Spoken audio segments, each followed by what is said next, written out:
ஆனா அந்த பொண்ணை மட்டும் சொல்ல முடியாம அறிவுட்டத்துல அவங்க நினைச்சா மட்டும் குழந்தை வந்துருமா? 2 பேருமே தான் நம்ம சொல்லி ஆகணும். 2 பக்கமும் தப்பு இருக்கு. ஆனா அந்த தப்பு 2 பேர் சேர்ந்து தானே பண்ணீங்க.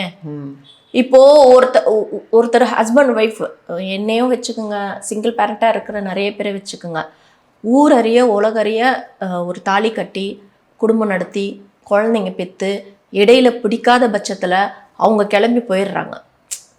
கிளம்பி போனதுக்கப்புறமா ஒரு சிங்கிள் பேரண்ட்டாக குழந்தைங்க கமிட்மெண்ட்காக ஸ்ட்ரகிள் பட்டு வாழ்கிற நிறைய சிங்கிள் பேரண்ட் இருக்காங்க.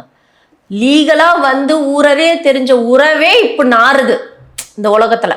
கேரண்டி கிடையாது. இந்த மாதிரி உறவு என்ன கேரண்டியில் நீங்கள் குழந்தை பெற்றுக்கிறதுக்கு துணிஞ்சிங்க? அந்த துணிவு எப்படி வந்தது உங்களுக்கு? அந்த தைரியம் எப்படி வந்தது?